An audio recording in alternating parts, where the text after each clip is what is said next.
आज मी बनवते उपवासासाठी मस्त लुसलुशीत साबुदाणा पराठा आणि चटणी। पराठा बनवण्यासाठी कुकरमध्ये 3 छोट्या आकाराचे बटाटे उकडायला ठेवून दिले आणि दुसरीकडे साबुदाणा भाजून घेणार आहे। इथे मी 1 कप साबुदाणा घेतला आहे। आता साबुदाणा मंद आचेवर आपल्याला 2 ते 3 मिनिटांसाठी भाजून घ्यायचा आहे। खूप जास्त भाजायचा नाही, नाहीतर तो कडक होईल। साबुदाणा थंड होण्यासाठी एका ताटामध्ये काढून ठेवायचा। साबुदाणा थंड होईपर्यंत पराठ्यासाठी एक वाटण बनवून घेऊ। त्यासाठी 3 हिरवी मिरची, 1 इंच आलं आणि 1 चमचा जिरं मिक्सरमधून बारीक वाटून घेतलं। आता त्याच मिक्सरच्या भांड्यामध्ये मी पराठ्यासाठी चटणी बनवणार आहे। चटणी बनवण्यासाठी 1 वाटी शेंगदाण्याचा कूट आणि 1 वाटी सुकं खोबरं घेतलं।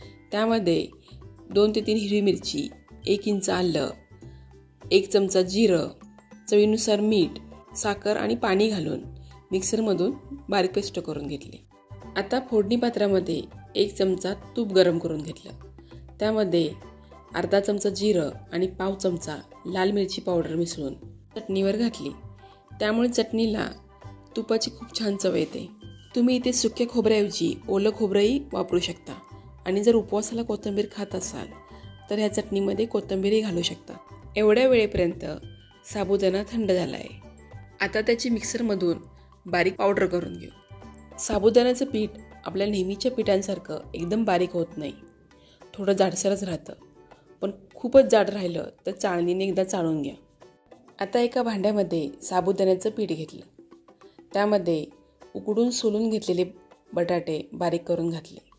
त्यानंतर त्यामध्ये जो आपण हिरव्या मिरचीचं वाटण केलं होतं ते घातलं आणि चवीनुसार मीठ घालून सगळं एकत्र व्यवस्थित मिसळून घेतलं। आता यामध्ये लागेल तसं थोडं थोडं पाणी घालून हे पीठ व्यवस्थित असं घट्टसर मळून घ्यायचे।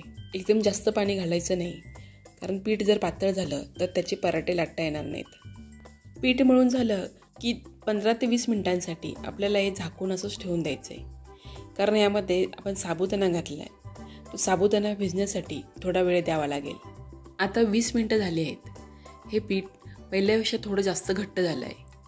त्याला परत पाण्याचा हात लावून व्यवस्थित मऊ असं मळून घ्यायचं। आता इथे मी पोळपाटवर बटर पेपर ठेवला आहे। जर बटर पेपर नसेल तर त्याऐवजी प्लास्टिकचा पेपर ठेवला तरी चालेल। आता बटर पेपरला आणि लाटण्यालाही तूप लावून घ्यायचं।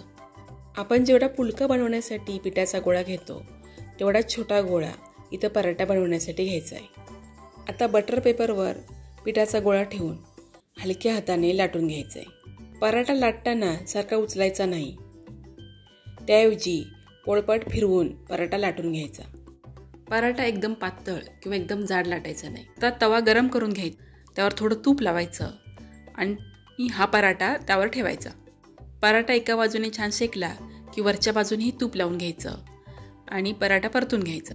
मध्यम गॅसवर दोन्ही बाजूने छान खरपूस असा हा पराठा भाजून घ्यायचा। हा पराठा बनवण्यासाठी साबुदाणा आणि बटाटा यांचं प्रमाण सारखंच घ्यायचं। म्हणजे 1 कप साबुदाणा असेल तर साधारण 1 कप उकडलेला बटाटा हवा। बटाट्याचं प्रमाण साबुदाण्यापेक्षा थोडं जास्त झालं तरी चालेल, पण कमी झालं तर त्याचा पराठा लाटता येणार नाही। ह्या एवढ्या मिश्रणामध्ये मध्यम आकाराचे पातळ असे 7 पराठे तयार होतात आणि हे पराठे थंड झाल्यानंतरही तेवढेच मऊ राहतात। पराठ्याच्या मिश्रणामध्ये जे मी मिरचीचं प्रमाण वापरले ते तुम्ही तुमच्या आवडीनुसार कमी जास्त करू शकता। तर आता उपवासासाठी असे मऊ लुसलुशीत साबुदाण्याचे पराठे एकदा नक्की करून पहा।